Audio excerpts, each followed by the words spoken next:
Tem gente aqui que veio montar carta de restaurante com os vinhos que estão provando aqui. Isso é muito bom. A Roberta Sudbrack, que está em Londres, mandou uma mensagem dizendo que apoia completamente o que está acontecendo aqui. Queria muito estar aqui e está aqui de corpo e alma. Quer dizer, de alma só. E o Zanini... Corpo, ela está em Londres. E o Zanini da Valontano, que é um dos caras que está dentro desse movimento, como o Adolfo, como o Sérgio, um dos cabeças, escreveu um pequeno manifesto de 3 páginas. Pediu que o Pedro lesse aqui. Mas o Pedro não teve coragem de ler, sobrou para mim. Então, porque ele faz referência a mim. Eu venho ler. Vamos lá. Prezados senhores, senhoras, jornalistas, enófilos, sommeliers, chefes, lojistas, produtores, amantes do vinho e pessoas do bem. É com imensa alegria que iniciamos esse encontro. Hoje é um dia de júbilo inebriante, um dia de celebração. Estamos aqui para resistir à tentativa do genocídio da diversidade do vinho no Brasil. Estamos aqui para resistir ao fim da pluralidade. Estamos aqui para dizer a verdade, a nossa verdade, a única verdade. Estamos aqui porque não queremos ser engolidos pelo monstro da economia de escala. Estamos aqui para defender os vinhos brasileiros e, sobretudo, para debater a tentativa perversa de privilegiar apenas a grande indústria de vinhos do Brasil em detrimento da artesania. O aprazível já foi palco de outras batalhas e novamente abre suas portas para um momento importante e histórico e sem precedentes para o rumo da vitivinicultura no Brasil. O aprazível é, para nós, pequenos produtores brasileiros, o fórum legítimo para discutir a vitivinicultura brasileira. O palco perfeito para quem não tem vez e voz em sua própria terra. É o púlpito, olha só, eu estou no púlpito, para ressonarmos nosso descontentamento com as políticas impostas pelo setor e por todas as entidades que apoiam o selo fiscal e a salvaguarda. Falam em patriotismo, falam em brasilidade, falam em responsabilidade, falam em abrir a cabeça, falam em erguer a taça, falam em dizer sim. Mas também nos acusam de boicotadores, de traidores do vinho brasileiro. Pois bem, gostaria de questionar quem são os traidores de fato.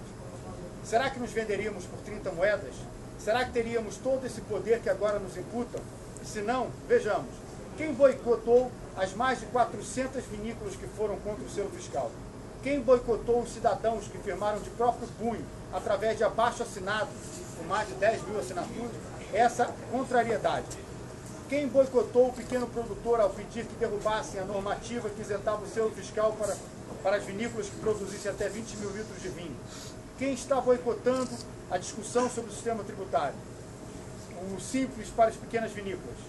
Quem boicotou as vinícolas familiares, que foram fechadas por não respeitarem a impraticável normativa LIN 05, normativa esta que impossibilita qualquer agricultor de fazer vinho em sua própria propriedade? Quem boicota os pequenos agricultores e os trata como verdadeiros criminosos por fazerem vinho para o seu próprio consumo? Quem são os boicotadores do vinho brasileiro? Para a gente pensar isso. Acusam indiscriminadamente os pequenos produtores por estarem ligados a esta ou aquela importadora. Acusam pequenos produtores por serem desta ou daquela etnia. Acusam os pequenos produtores de serem deste ou daquele estado. Acusam os pequenos produtores de estarem promovendo o caos. Acusam os pequenos produtores de serem manipuladores de informações. Assim, assistimos perplexos a tudo isso. A falta de elegância dessas pessoas que estão botando abaixo a imagem do vinho brasileiro. Prezados cidadãos e cidadãs, o marketing não esconde atos fascistas. O marketing não limpa a alma.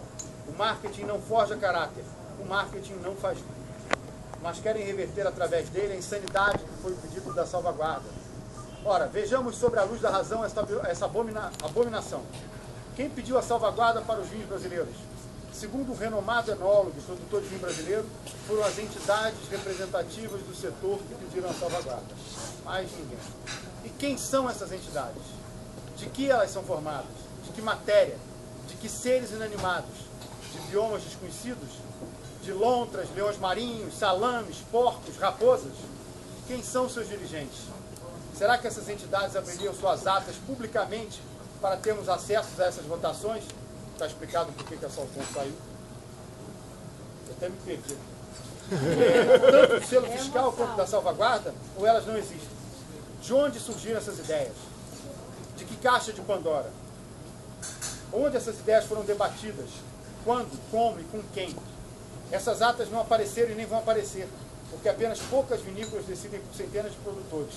Fácil agora recorrer à cortina obscura das entidades representativas do setor para safarem-se do imbróglio, ainda mais depois que ficou impopular. Disseram também que a salvaguarda é um ato social. Delas dependem 20 mil famílias, com o preço que eles pagam pelo quilo de uva, mas enfim. Gostaria de saber se as 20 mil famílias sabem das contrapartidas da salvaguarda. Para que o governo adote as medidas protecionistas, o setor se compromete a implementar diversas medidas compensatórias. Vejamos algumas delas. A implantação de 1.500 hectares de vinhedos em áreas fora das áreas tradicionais. Quem sabe propomos às 20 mil famílias serem os novos pedestres do Mar Vermelho, protagonizando mais um êxodo na história. Quem tem mais condições de implantar esses 1.500 hectares? Outro exemplo, será a diminuição de até 15% do custo de produção da matéria-prima e redução em 35% em relação às regiões tradicionais, onde hoje habitam essas 20 mil famílias.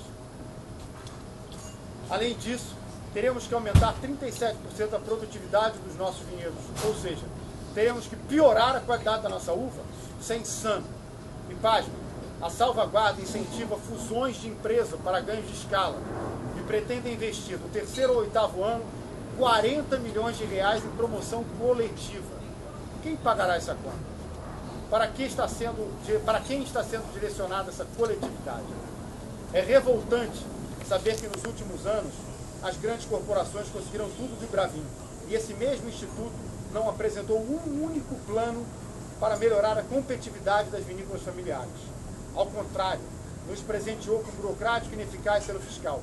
Não apresentou uma única proposta para financiar pequenos produtores e incentivar a vitivinicultura familiar. Ao contrário, está exigindo custos de qualificação para a implantação de uma normativa utópica e impraticável para os colonos, a IN 05. Não há um único projeto para vinhos artesanais no país. Ao contrário, puniu os agricultores que elaboravam vinhos e propriedades. Novamente pergunto, quem está sofrendo boicote durante anos? Quem são os boicotadores? A grande indústria brasileira usa a ardilosa estratégia de se colocar como vítima. Queremos saber quem está de fato boicotando o vinho brasileiro. Meus caros, por isso estamos aqui, para dar a nossa resposta de forma elegante e prazerosa ao evento que simultaneamente acontece nesse exato momento em outro local, promovido pelos defensores do selo fiscal, da salvaguarda e das normativas, que servem apenas como instrumentos de defesa numa vergonhosa e escancarada tentativa de reserva de mercado. Se fizeram dívidas e dimensionaram mal o seu mercado, suas expansões, agora que paguem. E não dividam sua dívida com o setor. Se fosse assim, também gostaríamos que o governo pagasse nosso projeto e Prodifrutas. Mas ao invés da choradeira, estamos aqui, no verdadeiro campo de batalha, no mercado, tentando vender nossos vinhos sem nenhuma salvaguarda, sem recorrermos ao tapetão. Não poderia deixar de fazer referência a um grande homem de coragem, proprietário do restaurante, que possui a melhor carta de vinho brasileiro, Pedro Hermeto. Parabéns pela coragem, pela determinação e entendimento. O aprazível foi e sempre será a grande referência para o vinho brasileiro. Também agradeço a todos que se empenharam nessa luta de defesa do pequeno produtor brasileiro. Certamente, os sacrifícios do Dário impressos em nossos dias não nos roubaram a dignidade, nem execraram de nós a sensibilidade. Ao contrário, nossas gárgulas inundaram as nossas vidas de alegria e serenidade. O vinho imaculado corre em nossas veias como o Vesúvio em seus tempos de glória. Somos partes de um mesmo corpo, amantes de um mesmo tempo. Temos somente um dever, procurar a verdade. Que ela nos guie e nos liberte, que ela nos desvende outros caminhos além daqueles indicados por outros, que ela nos esclareça e nos dê essência. Sigamos então a verdade da luz da lua, numa noite de verão. Bebamos um vinho autêntico com o nosso melhor amigo, sejamos um povo corpo criador, sejamos os ramos da videira a frutificar pela eternidade, sejamos odres novos para o vinho novo. Cantemos os salmos da vida, festejemos o cântico dos cânticos. Sempre e sempre. Façamos o vinho nosso filho unigênito, respeitando suas nuances e suas estações. Façamos dele nosso